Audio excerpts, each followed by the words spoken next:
Hello, everyone. Welcome to another episode of Maps and Metaphors. This is Pranav. I'm right now in the southeast region of Iceland. It's very near to one of the famous glacier. Um, and I will have my host introduce herself and tell us a little bit about this region and her experience being here in Iceland. Hello, everyone. My name is Auriane, and I'm from France. Yes, I'm in Iceland today. So I'm here for an internship in the Glacier Adventure company in the southwest of Iceland, and I'm here for an internship for university. I'm studying tourism and more especially ecotourism, and that's why I'm a bit studying the glacier. And I will maybe present you more the region. So yeah, do you have any question? Yeah, okay. I did not know about the ecotourism. Maybe can you tell us a little bit more? Why is it so important?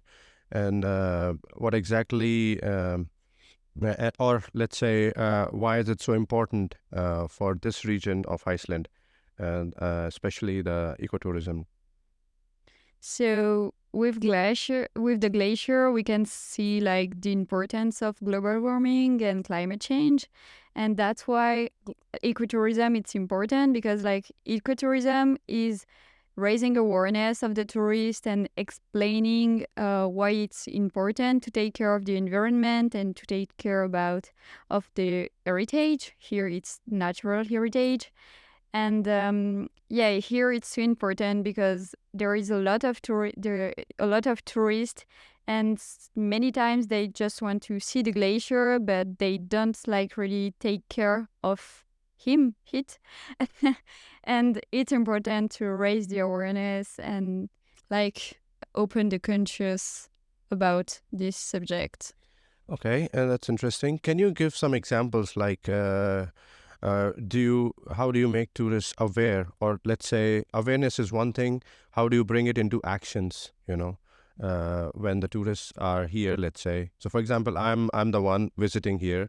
What would be the set of instructions or actions that I should really follow to make sure that I'm not really harming the nature or the glacier around me? So So to raise awareness of the client or the tourist, we offer to see some videos and time lapse about the glacier melting, and this is really impressive. So you can keep it in mind. And when you're doing the tours on the glacier, our guides are really well informed on the glacier, on the melting, and on the nature. So they really explain how we can act for the glacier and how we can protect it. And yes, with the guide, we take care of the tourist and also of the nature because we are uh, we take care, of the nature. No trash in the nature and things like that. And yeah, we try to do the best. yeah, I have one question. It just came out of some curiosity.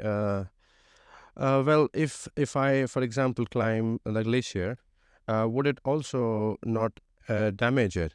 Like it could cause some, for instance, like a lot of people going onto the glacier or climbing it might cause. I mean, even if I'm not disposing the trash there, like just the human presence in that region, does it have any impact? I'm very curious to know that. I'm not an expert, but I think obviously there is impact. But here there is no so many tourists, and just climb and walk in the glacier is not that like big deal for the glacier because it's only water. But and yeah, there is no animals really that you're in the area. So it's okay. But obviously we don't want to have too many people on the glacier and mass tourism. Yeah, I think that's a very interesting point because I come from India, and also we have certain restrictions in certain regions. So, for example, as specifically Amarnath Yatra, and Yatra means travel in Hindi, but they have a restriction that they have a certain quota that such number of people can only go and visit in certain time range, and I think that's where a little bit of aligned to what you mean to say, that the mass tourism is not here at the moment, but maybe in the future, as Iceland is anyways very popular and very beautiful country, a lot of people from around the world want to come and visit here, but this might be a little bit of a thing to take care in the future, that the mass tourism should be restricted, like some kind of plans already should be really helpful in the future. What do you think about it? Yeah, quotas can be a great idea because it reduces the mass tourism. Here, in our case, the Vatnajökull Glacier is on the National Natural Park, so it's really protected area. And to climb and walk on the glacier, you have to be with the guides, and all the companies have to be certified and allowed by the national park to go in the glacier. So we have really restriction, and I think it's more safe for the glacier. Okay, that's really cool. I think very good points coming out of this conversation. Well, I would take it to another direction. Like, what brings you to Iceland? I think you briefly mentioned, but I would ask you again. And which part of France you are from, and how do you see like the climate and geography? I think it's still everything is Europe, but still, like, how much difference do you see? Being there and here, and do you miss certain aspects of France being here, or in general, your thought?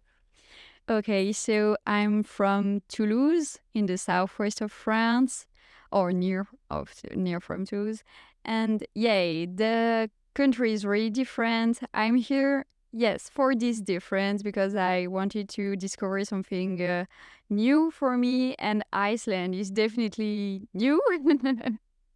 So yes, it's different for me because here we have like the ocean and the mountain like in the same place, in the same area.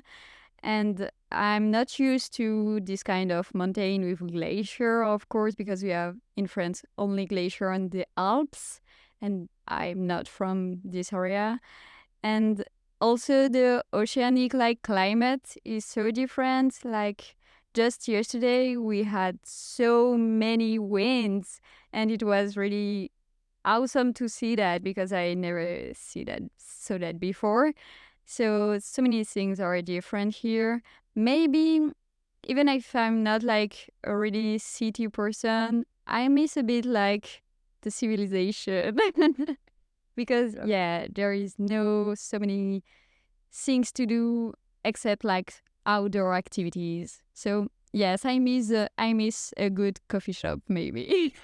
Yeah, I think like if all except Reykjavik, Akureyri, Hoffen. I don't know like how big that city is. Uh, It's just like 1,500%. yeah, So yeah. So it's yeah. You'll have to really go far from here at least to get that city vibe at least. Yeah, but it's good to have a combination sometimes. But do you often travel to some big cities, or like not yet? yes, in Hove, often, and I just like visit a bit Reykjavik, but no more. So I really miss the city atmosphere. Well, that's justified, I think. But yeah, like you're really having a good time here, I guess, and a lot of learning for us, and also as you are an intern here, I guess, right? So yeah, it was really an interesting conversation. I hope you guys also enjoyed it.